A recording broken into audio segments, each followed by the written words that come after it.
of Pennsylvania and Senator Kelly Ayotte of New Hampshire. Welcome both. And first of all, the two of you have been memorable for your bipartisan work on this and other issues. So it's just a pleasure to have you both on this pre-Thanksgiving, pre-holiday day.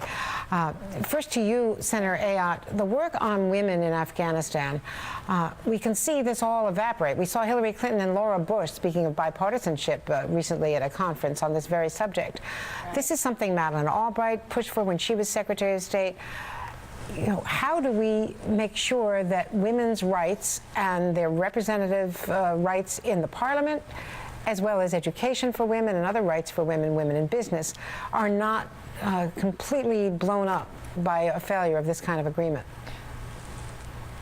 Well, Andrea, I want to thank you for having us on, and I want to thank Senator Casey. He and I have an amendment to the defense authorization that requires the Department of Defense to come up with a strategy focused on the security of women. We don't want to go back to those horrible scenes in the soccer stadiums with what the Taliban did to women.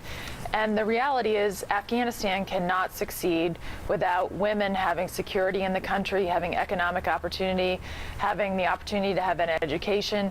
You just can't succeed as a society by taking half your population and keeping them in the dark ages. And that's what our amendment is about, ensuring that there's a strategy in place, ensuring that when they have upcoming elections that they can go to the polls, that the Afghan security officials will treat women well and also give them opportunities to serve. And that's what Senator Casey and I are working on, to put an emphasis on that with our Department of Defense. And we cannot let women go back to the dark ages of when the Taliban were in charge of Afghanistan. Well, Senator Casey, what should we do if Karzai won't sign this agreement and Susan Rice came back empty-handed now?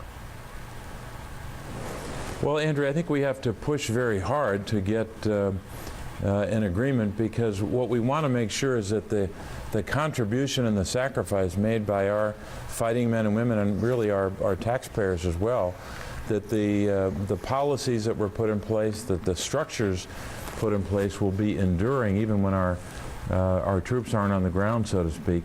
And President Karzai has, I think, a fundamental responsibility to not only make sure that the next step goes well, the agreement itself, but also that the elections result in a situation where there's been a free and fair election that will allow a transition to a new government. I said the same directly to him back in the early part of this year when he was visiting Washington, that this is not just part of his legacy, the kind of country that he turns over to his successor, but it's also an obligation he has to us, to the sacrifices that our taxpayers made and especially our fighting men and women. So we have to push him very hard on that, as well as to push him and others by way of the Defense Department on this effort to ensure that women are a much larger share of the Afghan Army and police, and the other provisions that are part of our amendment that Senator Ayotte summarized so well.